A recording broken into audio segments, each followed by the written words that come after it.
आप सभी को नमस्कार। स्वागत है हमारे YouTube चैनल पर। आज हम अपनी वीडियो के माध्यम से आप सभी को एक सच्ची और रहस्यमयी घटनाएं के बारे में बताएंगे, जो कि हमारे अमरनाथ की कहानी है, जो कि एकदम सत्य है। जब तक इस्लाम मोहम्मद पैगंबर का जन्म भी नहीं हुआ था, तो फिर किस तरह एक मलिक नामक गडरिया मुसलमान अमरनाथ गुफा की खोज करता है। नमस्कार दोस्तों, मेरा नाम शंकर शर्मा है। हमारे YouTube चैनल खाटू श्याम 11-12 में आपका स्वागत है। आज हम अमरनाथ का संपूर्ण इतिहास और कैसे हमारे इतिहास के बारे में गलत जानकारी दी गई है, इस बारे में जानेंगे। और साथ ही साथ हमारी अमरनाथ यात्रा की संपूर्ण जानकारी हम आपको देंगे। तो चलिए ज़्यादा समय न लेते हुए हम इस वीडियो की शुरुआत करते हैं। अमरनाथ हिंदू धर्म का एक प्रमुख स्थल है। यह हमारे जम्मू कश्मीर प्रदेश की राजधानी श्रीनगर के उत्तर पूर्व में समुद्र तल से 13,600 की ऊंचाई पर स्थित है। इस गुफा की लंबाई और गहराई 19 मीटर, गुफा 11 मीटर ऊंची है। अमरनाथ गुफा भगवान शिव शंकर के एक धार्मिक स्थलों में से है। अमरनाथ को तीर्थों का तीर्थ कहा जाता है, क्योंकि भगवान शिव ने यही माँ पार्वती को अमृतत्व का रहस्य बताया था। यहाँ की प्रमुख विशेषता गुफा में बर्फ से शिवलिंग बनना, प्रकृति हिम से निर्मित होने के कारण इसे समय भू भवानी शिवलिंग भी कहते हैं।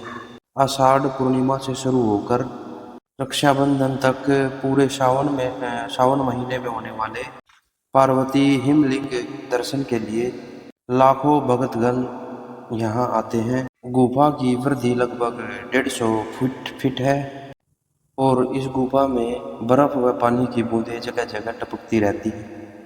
यहीं पर एक ऐसी जगह है जहाँ पर टपकने वाली हिम बूंदों से लगभग 10 फीट का शिवलिंग बनता है। चंद्रमा के घटने व बढ़ने के कारण शिवलिंग का आकार भी घटता व बढ़ता रहता है। सावन पूर्णिमा को शिवलिंग अपने पूरे आकार में आ जाता है और अमावस तक धीरे धीरे छोटा होता रहता है। रहस्य की बात यह है कि शिवलिंग ठोस बर्फ का बना हुआ होता है, क्योंकि गुफा में आमतौर पर कच्ची बर्फ ही होती है जो हाथ में लेते ही बुझ जाए। मूल मूल अमरनाथ शिवलिंग से कई फीट ऊपर गणेश, भैरव और पार्वती के वैसे अलग अलग खंड हैं। इस अमरनाथ गुफा में माता पार्वती को शिव शंकर जी ने अमरनाथ कथा सुनाई थी, जिसे सुनकर सदियों जात सुख शिशु सुखदेव आशी के रूप में अमर हो गए थे। गुफा के अंदर आज भी श्रद्धालुओं को कबूतरों के 2 जोड़े दिखाई देते हैं। इन्हें श्रद्धालुओं के द्वारा अमर पक्षी बताया जाता है।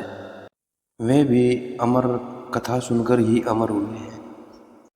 ये भी मान्यता है कि जिन भक्तों को कबूतरों का जोड़ा दिखाई देता है, उन्हें शिव पार्वती अपने दर्शन देकर भक्तों को मुक्ति व सुख शक्ति प्रदान करते हैं। यह भी मान्यता है कि भगवान शिव ने पार्वती को ऐसी कहानी सुनाई थी जिसमें अमरनाथ यात्रा की और उनके मार्ग में आने वाले अलग स्थलों के बारे में वर्णन था। यह अमर कथा में विवरण हुई। कुछ विद्वानों का मत है कि जब भगवान शिव माँ पार्वती को अमर कथा सुनाने के लिए ले जा रहे थे, तो उन्होंने छोटे छोटे अनंत नागों को अनंत नाग में छोड़ा, चंदन को चंदन बाड़ी में उतारा, अन्य पिशुओं को पिशु तपों पर और गले में शेषनाग शतल पर छोड़ा था। ये सभी शतल अमरनाथ गुफा का सबसे पहले पता 16वीं शताब्दी में एक मुसलमान गडरियों को पता चला था।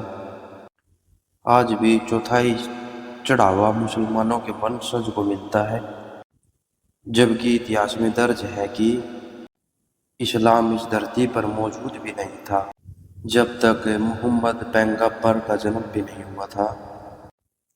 तब से अमरनाथ गुफा में सनातन संस्कृति के अनुयायी बाबा बर्फानी की पूजा अर्चना कर रहे थे।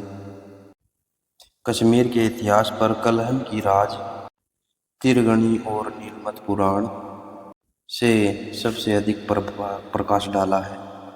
श्रीनगर से 145 किलोमीटर दूर अमरनाथ की गुफा से भारतीय पुरातत्व विभाग ही 5000 साल वर्ष पुराना मानता है। यानी महाभारत काल से इस गुफा की मौजूदगी खुद भारतीय एजेंसियां मानती हैं। जब तक मोहम्मद पैगंबर का जन्म ही नहीं हुआ था तो फिर किस तरह से बूटा मलिक नामक व्यक्ति, एक मुसलमान गडरिया, फिर किस तरह से अमरनाथ गुफा की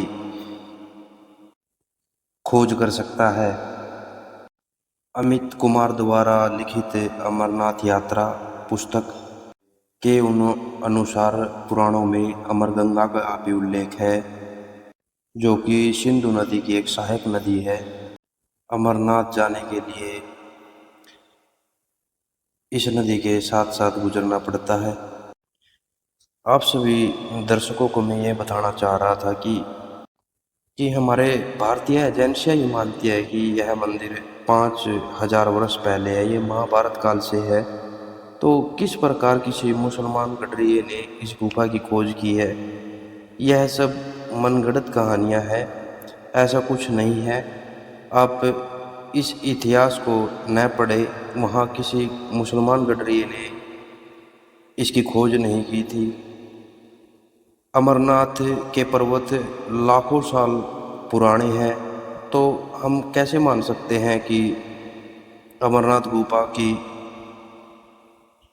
खोज एक मुसलमान ने की है?